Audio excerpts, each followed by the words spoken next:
Bismillah ar-Rahman ar-Rahim. On behalf of Esma, Board Egyptian Society of Metabolic Syndrome, welcome to Professor Francesco Gorginio, Professor of Endocrinology, Head Section of Internal Medicine and Metabolic Disease, University of Bari Aldo Moro. Welcome and welcome again, Professor Gorginio. We are happy and proud for this scientific partnership and looking forward to see you near in Egypt in the 1st of March physically, and this session to the end of virtual session, inshallah.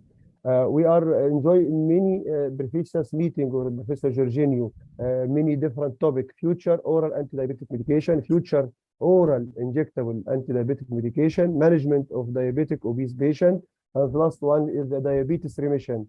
Today we have another interesting and updated topic: precision medicine and type 2 diabetes management. Where are we now? Welcome, Professor Gorginio. Welcome, Professor Gorginio, again and again in Esma events. We are so proud that you are joining us, and as Professor Ihab just mentioned, that we hope that we will welcome you as honorary president of the 5th International Esma meeting in March, Ismailia, Egypt, 1st of March to 3rd of March. We hope to see you physically, and we hope to hear you physically as well. As Professor Ihab mentioned, we enjoyed many lectures from yourself about so many important and maybe debatable issues in diabetes. And today we'll have a new one with precision medicine and diabetes. So the floor is yours, Professor Gorginio. Thank you for being with us. Hello, and thank you very much indeed for this kind introduction. I'm always very pleased to be with you, with these distinguished colleagues from Egypt. And I also look forward to future interactions, possibly face-to-face. So let me share my, my slides first.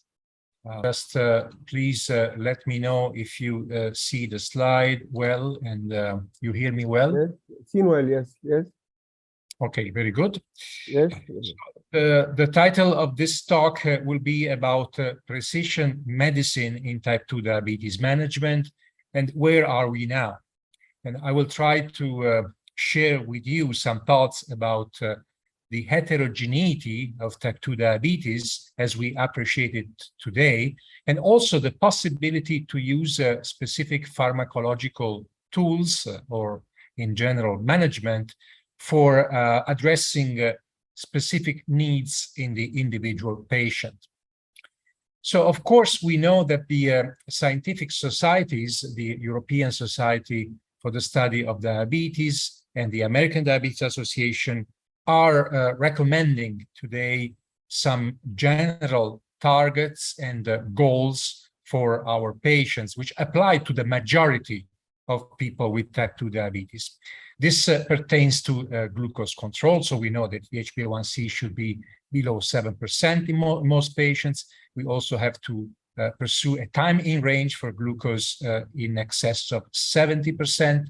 Similarly, for blood pressure lowering, we have to target blood pressure at levels below 130/80 for people at high risk, and for people at usual risk below 140/90. We have to try to achieve some lipid goals in terms of LDL cholesterol, triglycerides, and HDL cholesterols, and this is also something that may be modulated according to the level of cardiovascular risk of the patient. And we have, for all patients, try to pursue physical activity in order to achieve at least 150 minutes per week. So clearly, this already, sets general goals which apply to most patients, even though we can already appreciate how, for some patients, the targets and the goals could be slightly different.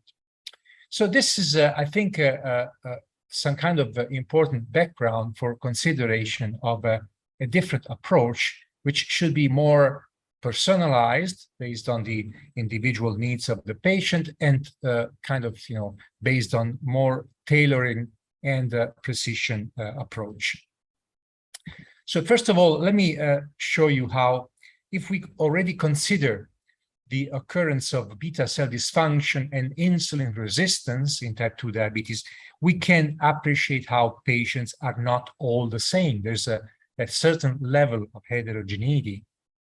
This was very nicely demonstrated by the group of Leif Grob in Sweden. They have used a new set of criteria to stratify patients according to very simple biochemical and clinical parameters, which included the occurrence of beta cell autoimmunity, the age at diagnosis, the BMI, the HbA1c level at diagnosis, and some estimates, simple estimates of beta cell function and insulin resistance as calculated by the HOMA indexes. So based on these 6 variables, they were able to really identify how patients may cluster into 4 different groups. If we also acknowledge, in addition, the presence of autoimmune diabetes. So these 4 clusters include patients with severe insulin deficient diabetes, not autoimmune related. These people have low insulin secretion, poor metabolic control, and they have an increased risk of microvascular disease, specifically retinopathy. Then there is another cluster in which, in contrast, people are characterized by severe insulin-resistant diabetes. So they have usually obesity, excess body fat, late onset of diabetes, and an increased risk of chronic kidney disease and hepatic steatosis, fatty liver. Another cluster includes this mild obesity-related diabetes, which is really kind of fostered by the presence of especially visceral obesity and has an early onset. And in contrast, again, we have this MARD, mild age-related diabetes, which is characterized by late onset and low risk of diabetes complications. And you can appreciate how these clusters are really kind of also numerically significant, because they encompass a proportion of patients varying from 15% to close to 40% of the totality. So this is something of interest, especially as we can see in this table, when we recognize that in addition to the clinical and biochemical features that I have tried to already illustrate to you, there's also some potential heterogeneity in the way these patients could be addressed by specific pharmacological treatment. So, for example, those that are characterized by severe insulin deficiency, of course, should be early treated with insulin therapy. Those that are characterized by insulin resistance of a severe grade should be treated with agents that promote insulin sensitivity, and so on. The more mild or the milder forms of type 2 diabetes, those patients that are related more to obesity or aging could be treated with lifestyle and metformin. So this is just a proposal, to try to associate specific treatments to this heterogeneous phenotypes of type 2 diabetes. And of course, if we, for example, consider that some patients have a prominent problem of insulin secretion, they have severe insulin deficiency, we can address this issue by considering the effect of specific drugs, for example, GLP-1 receptor agonists or other drugs that have shown to really target the pathophysiology of beta cell dysfunction in type 2 diabetes. So GLP-1 receptor agonists, I would say more than any other type of drug, are able to reduce lipotoxic damage of the beta cell, to reduce oxidative stress of the beta cell, and to promote the restoration of the identity of the beta cell in terms of insulin production. So this is just to show that there is heterogeneity in terms of pathophysiology, and this could be also associated with implications for therapy.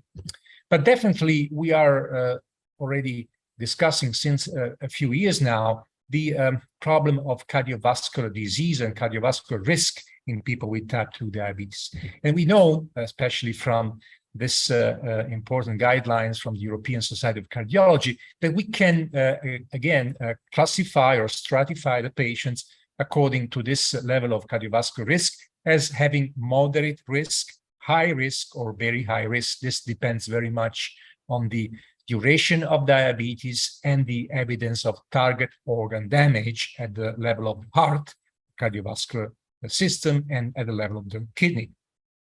So we know, for example, that people that are considered very high risk are those with established atherosclerotic cardiovascular disease and or severe target organ damage, as shown by an eGFR below 45, irrespective of albuminuria, or eGFR between 45 and 60, and microalbuminuria, or frank proteinuria, or presence of macrovascular disease in at least 3 different sites. So all people who fulfill these different criteria could be defined as having very high risk.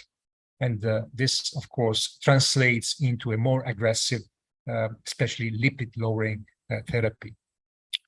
Now, we have drugs that we have been using over the last few years with evidence of target organ protection. And I'm referring here to the GLP-1 receptor agonist, the SGLT2 inhibitors, and the DPP-4 inhibitors to some extent. Let me remind all of us that these different drugs were considered in regard to cardiovascular and renal outcomes in patients that were, in most cases, patients at very high cardiovascular risk. So what we would consider probable cardiology type 2 diabetes patients. Few studies have looked at patients that have a lower cardiovascular risk level. I'm referring here to DECLARE, CAROLINA, and REWIND. So patients that we would consider typical primary care type 2 diabetes patients. And again, very few studies also have been addressing, for the most part, patients with kidney issues, so probable nephrology or mixed cardiology and nephrology patients, because they also had a high cardiovascular risk. So we have some information about what these drugs do in people with a different level of cardiovascular risk, even though, again, in the majority of the studies, patients were characterized by cardiovascular disease. We have tried to, for example, consider what the SGLT2 inhibitors do in these different patients according to the presence or absence of cardiovascular disease, or presence or absence of heart failure or kidney disease, chronic kidney disease. So in other words, one question is whether the benefit for cardiovascular and renal protection that we see with the SGLT2 inhibitors does or does not apply to all patients with type 2 diabetes. What we have concluded from this systematic review of the literature is that there is no difference in major adverse cardiovascular events reductions based on the presence of heart failure at baseline. There is possibly a greater benefit in reducing cardiovascular events in patients with established cardiovascular disease, especially in those with recent myocardial infarction, as shown in the DECLARE study. There is a benefit on hospitalization for heart failure that is not different in the presence or absence of a history of heart failure or established cardiovascular disease at baseline. And the beneficial effects on MACE or hospitalization for heart failure are also independent of the level of renal risk. Limited information on cardiovascular outcomes, however, is available in elderly patients, but observational studies also suggest cardiovascular benefits there. So I would say the general message from this analysis is that while patients display different cardiovascular and renal risk, so far, for most instances, SGLT2 inhibitors seem to provide an overall level of benefit regardless of the risk of the patient. And this is probably the same for GLP-1 receptor agonists. This is a very nice meta-analysis that was based on data from the cardiovascular outcome trials with GLP-1 receptor agonists. So I'm referring to LEADER, SUSTAIN 6, REWIND, EXCEL, and PIONEER. They have looked at the benefit in terms of reduction of the 3-point MACE with GLP-1 receptor agonists in patients with established cardiovascular disease and in patients with only cardiovascular risk factors. And the results of this analysis is that there is no difference. So the conclusion of this study is that the difference in efficacy with respect to the MACE primary endpoint, so mortality for cardiovascular causes, non-fatal MI, and non-fatal stroke, between patients with established cardiovascular disease and patients with cardiovascular risk factors only was not significant. So again, some evidence that also for the class of GLP-1 receptor agonists, the benefit is there somehow regardless of the level of cardiovascular risk of the patient or the specific cardiovascular comorbidity that is present. This is probably because GLP-1 receptor agonists are able to interfere with multiple steps in the atherosclerotic process and also to act early on cardiovascular risk factors, for example, obesity, blood pressure elevation, inflammation, which obviously foster the atherosclerotic plaque. And so this could probably explain why also in patients that are early in the atherosclerotic itinerary, these agents could be effective. Another evidence that both GLP-1 receptor agonists and SGLT2 inhibitors may be beneficial also in lower risk patients comes from observational studies. This is one study we have recently conducted in Italy in 2 regions, in Lombardy and in Apulia. And I'm showing here the features of these patients, which clearly shows how, these patients were not characterized in the majority of cases by cardiovascular disease. Only, you see here, 11.8% in Lombardy and 11.9%, so about 12% of the patients only had cardiovascular disease in this very large cohort. So this was a propensity score matching analysis showing that in terms of the efficacy of GLP-1 receptor agonist, there is a confirmation of reduction of death in this large cohort. There is especially and interestingly a reduction in peripheral vascular disease and lower limb amputation complication risk, which adds to the benefit on the heart and the vessels and the overall mortality that we know is associated with this class of agents. And similarly for the SGLT2 inhibitors in the same cohort, you can see here the number of patients that we have analyzed, 11,000 and 6,000 respectively in Lombardy and Apulia, matched for various clinical and variable with the patients that were treated with other agents. We can see how, for example, the reduction not only of death or cardiovascular disease, but of heart failure is really prominent with this class of agent, which confirms what was shown in the cardiovascular outcome trials.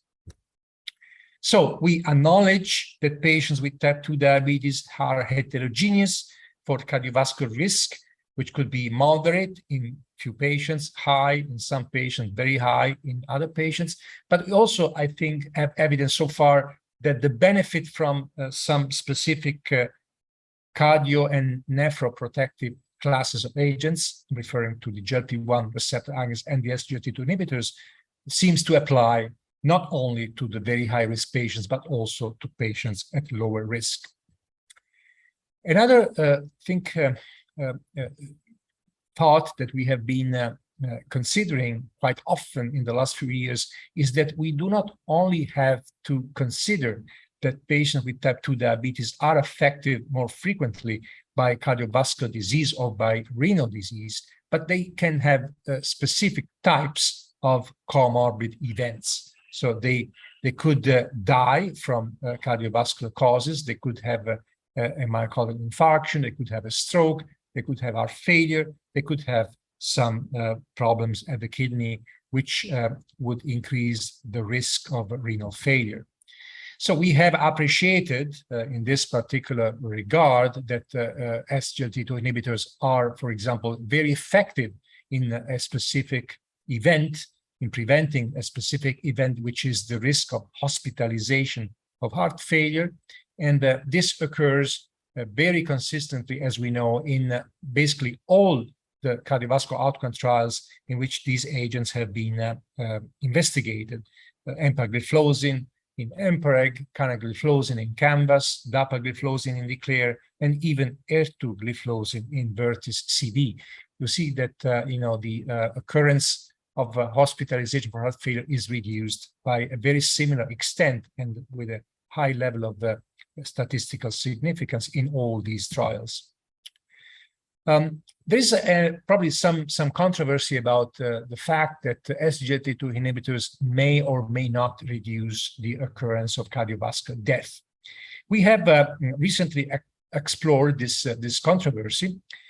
We have, of course, recognized that cardiovascular death is something that may occur because of fatal MI, fatal stroke, worsening of heart failure or cardiogenic shock, sudden death, or other cardiovascular causes. And what we have done is a meta-analysis, which was published last year, to try to understand whether there is an effect of SGLT2 inhibitors in these cardiovascular outcome trials on one or more of these specific causes of cardiovascular death. So the answer to this question is that you see how also in this meta-analysis, cardiovascular death is reduced by SGLT2 inhibitors, but we can appreciate how the reduction is largely, if not exclusively, driven by the reduction of death due to heart failure or cardiogenic shock. There is no effect of SGLT2 inhibitors on death due to myocardial infarction. There is no effect on death due to stroke or undetermined causes or other causes. So what I think we can then appreciate is that probably what the SGLT2 inhibitors do when they prevent cardiovascular death is that they prevent the worsening of heart failure, which would lead the individual to die. They would prevent cardiogenic shock. They do not prevent specifically some thromboembolic event in the coronary or in the cerebral artery, which is then the cause of death in that individual. And so I think this could potentially add some level of clarification into this controversial issue. Similarly, I think we have to appreciate for the renal outcome how there is a different level of risk of the patients. This was very nicely shown by these different trials, which in some cases included patients at low renal risk, referring to CANVAS, DECLARE, or IMPEREG outcome. In other cases, they included really nephropathic patients, as in CREDENCE or in DAPA-CKD. You can see here the number of patients included in these trials according to the eGFR, and also which was the median albuminuria in these trials. And of course, CREDENCE and DAPA-CKD clearly, enrolled patients very high with renal risk. But again, regardless of the level of renal risk, the benefit is there, especially with the SGLT2 inhibitors. You can see how the hazard ratio is consistently lower, the hazard ratio for the renal composite outcome in patients with low renal risk, as well as in patients with high renal risk. What is different is the number needed to treat. So how many patients you would have to treat for a number of months or years in order to prevent one of such renal composite events. And of course, the number is larger for people at lower risk, is definitely much, much lower. So the intervention is much more efficacious in individuals that have already a high risk of developing a renal event. For the GLP-1 receptor agonist, the renal outcomes are less explored. I am showing here another meta-analysis that was conducted by Navid Sattar and published last year, which included data from Elixir, Leader, Sustain6, Excel, Rewind, and Amplitude O. And you can see here, first of all, how in these trials, the level of renal risk is relatively low. So patients were characterized, in spite of having cardiovascular disease in most cases, they were characterized by relatively good renal function. Only a minority of patients were having an eGFR below 60, and the mean albuminuria was mostly in the normal range. Also, in terms of proportion of patients with micro or macro albuminuria, you can see this again was a minority of the population enrolled. This is how the main renal composite outcome was defined in these trials. It was always including new onset macroalbuminuria and also some level of renal insufficiency, considering the doubling of serum creatinine or the proportion of decrease of eGFR. And with this kind of background information in terms of clinical features and definition of endpoint for the renal outcomes, we can again recall how the data from these trials showed how there was in some of these trials, Leader, Sustain6, Rewind, and Amplitude O, a reduction of the hazard ratio for the main renal composite outcome. There was in only one trial in Rewind also a reduction of the worsening of kidney function, but this was an exploratory endpoint. And there was in most trials, same trials in which the reduction of the main renal composite outcome was observed, the reduction of the occurrence of new onset macroalbuminuria, which is probably the major effect that GLP-1 receptors exert in terms of kidney damage. So I was showing here some evidence we have with these new classes of agents that tell us what really is, the novelty in terms of considering the complexity of the patient, the type of comorbid event, but the evidence is even more refined because we not only now consider the occurrence of heart failure in patients with type 2 diabetes, for example, or the chronic kidney disease, the diabetic kidney disease in these patients, but we also have learned that there are different types of target organ damage, for example, heart failure with reduced ejection fraction or with preserved ejection fraction.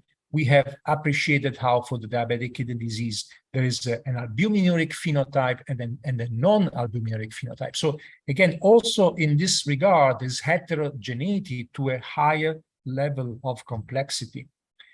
This is just to remind all of us how we defined heart failure based on the ejection fraction of the left ventricle.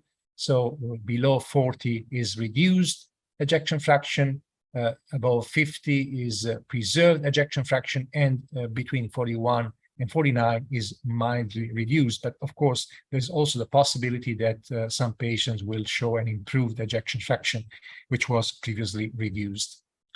This increased interest into the issue of heart failure with preserved ejection fraction, because this is very much common in people with obesity and insulin resistance, therefore also in people with type 2 diabetes. And it recognizes an important role of inflammation, oxidative stress, and extracellular matrix deposition and remodeling in the cardiac tissue. So we, of course, can appreciate, but we don't have the time to go into details in terms of the pathophysiology of this important damage that occurs in many patients with type 2 diabetes and leads to fibrotic damage of the heart and the impairment of the relaxation of the ventricle during the diastole, which is what we of course, recognize as the basis for heart failure with preserved ejection fraction. In this context, I was alluding to the role of obesity and insulin resistance. There's indeed an important role of epicardial fat. Epicardial fat is really adjacent to the myocardial tissue, and it does release multiple pro-inflammatory cytokines or adipokines, which promote damage of the epicardia of the myocardial tissue. And this is probably the basis for the heart failure with preserved ejection fraction and the cardiac complications. So now we know that the agents we've been discussing already extensively, the SGLT2 inhibitors, are not only effective in reducing heart failure with reduced ejection fraction, as it was shown with dapagliflozin and empagliflozin in DAPA-HF and EMPEROR-Reduced, respectively, but they also are effective in reducing heart failure with preserved ejection fraction, as recently shown by the EMPEROR-Preserved study. So again, regardless of whether the patient has one type or the other of heart failure, these agents are effective in preventing adverse outcomes of the heart failure. And I would say that a similar conclusion may apply also for the diabetic kidney disease. Again, also here, we appreciate how diabetic kidney disease can be heterogeneous. It can be really related to hyperglycemia, or it can be related to other causes, or even causes that are more frequent in people with diabetes, such as obesity and infections. They also promote some level of kidney damage, which does not lead to the albuminuric phenotype, the Kimmel-Still-Wilson type of kidney disease. And you can see here why, we have progression of diabetic kidney disease because of hemodynamic events, metabolic abnormalities, but also changes in the levels of the tubules, endothelial cells, and most importantly, the podocytes. Now, if we consider the majority of patients with type 2 diabetes, we can appreciate how they differ in the kidney or renal phenotype. So we have some patients that are normal. They have normal renal function and normal albuminuria. We have, on the contrary, patients who are macroalbuminuric, and they are also considered differently than patients that with microalbuminuria, in which the renal function can be variably decreased. But let me point out to you the existence of this particular phenotype of people who are characterized by reduced renal function. So eGFR is below 60, but the albuminuria is completely normal. So this 11% of patients with type 2 diabetes, as it was shown in the Riace study in Italy, including almost 16,000 patients with type 2 diabetes, this is a very different phenotype as opposed to people with macroalbuminuria.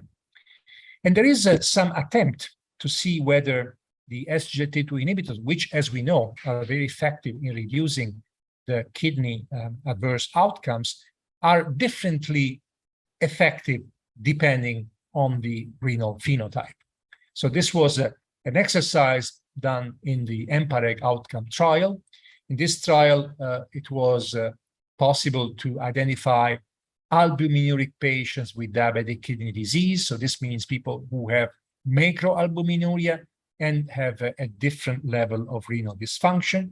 Then we have the non-albuminuric diabetic kidney disease patients, which are exactly those I was referring to in the previous slide, or similar to the previous slide. These patients are characterized by eGFR below 60, and they also have normal or only slightly increased albuminuria. But even if they are microalbuminuric, they do not have a decline in eGFR because of albuminuria, because they should have macroalbuminuria in order to, fulfill the itinerary of the classic diabetic nephropathy, which is not the case. And then we have, in addition to these two subgroups, all other patients who are characterized by normal renal function and normal or just microalbuminuria. So the question is, does the reduction of the renal composite outcome occur to a lower level if these different three subgroups of patients are exposed to SGLT2 inhibitors as compared to standard of care? And the answer is yes. You can see the change in eGFR per year in people with albuminuric DKD, non-albuminuric DKD, and in all other patients. And in patients exposed to empagliflozin, you can see how the change in eGFR is always less as compared to placebo or standard of care. Of course, the decline is more prominent in the macroalbuminuric subgroup, as you would expect. And here you see the protective effect of empagliflozin, but you can see how empagliflozin also protects people with non-albuminuric diabetic kidney disease, as well as even people who do not have any signs of renal dysfunction. So this was the second last point I wanted to discuss with you. Let me just introduce the last concept that I think pertains very much to the issue of precision medicine in type 2 diabetes. So the possibility to use a tailored approach to patients with type 2 diabetes is very much related to the availability of some biochemical or clinical parameters that could be predictors of response to therapy. In other words, we are treating that patient with that drug. We have to know whether that patient is a good responder and is responding to the beneficial effects of the drug. We have addressed this issue by considering first the effect of GLP-1 receptor agonists on cardiovascular outcomes, and specifically the reduction of major adverse cardiovascular events, stroke, cardiovascular death, and acute myocardial infarction. What we found in this analysis, if we were looking, for example, at the role of reduction of HbA1c with these agents, is that if we look at those trials in which the reduction of HbA1c was larger, those trials were those that showed the greater or larger reduction of risk of MACE. And this was very much driven by the reduction of stroke. So if I am treating a patient with a GLP-1 receptor agonist and that patient is experiencing a large reduction of hyperglycemia, that patient is probably benefiting in terms of preventing stroke occurrence. Not so for cardiovascular death or acute myocardial infarction. Very different the story is for the SGLT2 inhibitors. Here, for example, cardiovascular death, according to change from baseline HbA1c, doesn't really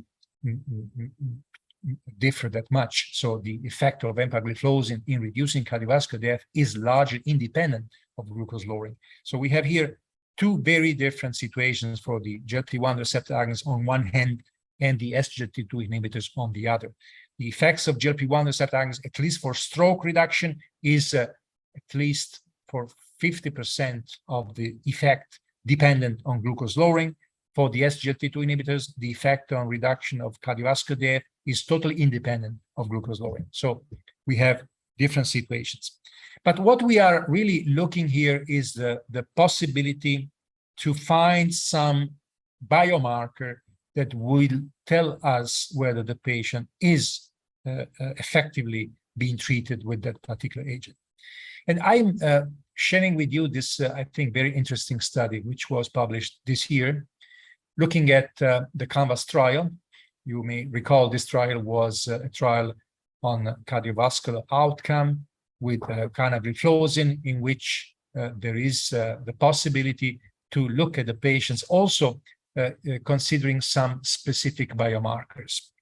The biomarkers that were measured in CANVAS included the troponin T, which is a marker of myocardial injury, then this soluble suppression of tumorigenesis 2, which is a marker of vascular congestion and tissue inflammation and fibrosis, and the insulin-like growth factor binding protein 7, which is a marker of tissue senescence and remodeling. So at baseline, these markers were measured, and there were some threshold identified for each one of these markers in order to determine whether the patient was above or below that threshold. So if a patient has all these three markers increased, you can see how the risk of MACE is much higher, the risk of hospitalization for heart failure is higher, and similarly for some composite endpoints. Also, the risk of renal composite or cardiovascular death is higher as you have, progressively more of these biomarkers being elevated. So this tells us that these biomarkers are important because if they are elevated, they identify patients at higher risk of developing these particular events, either cardiovascular or renal. But the question is another one. The question is whether the elevation of these biomarkers identifies those patients that respond to canagliflozin in terms of reduction of a cardiovascular event or a renal event. So this analysis was done in that study. And for example, I'm bringing to you this data about troponin T. You can see here patients stratified with troponin T levels above 14 picograms per ml or below 14 picograms per ml. And of course, if the troponin T is elevated, you can see there is a higher risk of these different events, MACE, hospitalization for heart failure, death, and so on. And what I think is important in this slide is, however, as I was alluding a minute ago, to the effect of canagliflozin. So if the patient has a high level of troponin T, actually there is a better capacity of canagliflozin to reduce MACE and to reduce non-fatal myocardial infarction. So the elevation of this biomarker identifies those patients that would benefit more in terms of reduction of atherosclerotic events with the use of canagliflozin. However, if you look at the hospitalization for heart failure or the composite of this with cardiovascular death, you see that there is no statistical significance. And similarly for other types of death or renal composite. So what does this mean? It means that this biomarker is useful for predicting the response to canagliflozin for MACE or myocardial infarction occurrence, but not for hospitalization for heart failure. So it is an interesting, I think, study, a sub-study or analysis of additional endpoints and parameters in this large study canvas. But I think it tells us that there is still some need for additional biomarkers to really be able to exert and apply precision medicine in type 2 diabetes. So this is my last slide. Let me recap what we have discussed so far. I think I showed you that there is in type 2 diabetes heterogeneity in beta cell dysfunction and insulin resistance. There is heterogeneity in the level of cardiovascular risk of the patients, which could be moderate, high, or very high. There is a heterogeneity in the type of comorbid event, which could be obviously cardiovascular death, non-fatal myocardial infarction, non-fatal stroke, heart failure, or the composite renal. So patients may be affected differently by these different types of comorbid event. But there's also an additional level of complexity, which is the heterogeneity in the type of the comorbid event as related to the specific damage of the organ. So obviously reduced ejection fraction or preserved ejection fraction when we talk about heart failure, albuminuria versus non-albuminuria when we talk about diabetic kidney disease. And there is the need to identify predictors of response to therapy, which obviously are still something that we are in search for. So all of this, I think, really sets the grounds for precision medicine, which is an important need in type 2 diabetes, given the high level of heterogeneity for all these different reasons that I've tried to share with you.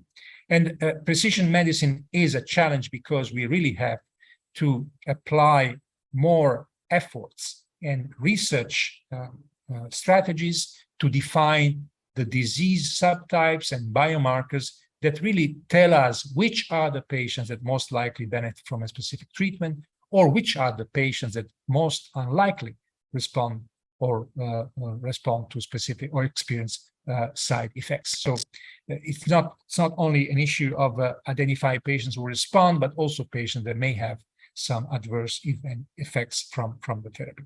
So I think this is a very interesting era in type 2 diabetes management, and I'm sure that in the near future, we will have more and interesting evidence to talk and discuss, and hopefully also to apply for the health and the good outcomes of our patients. Thank you very much for your kind attention.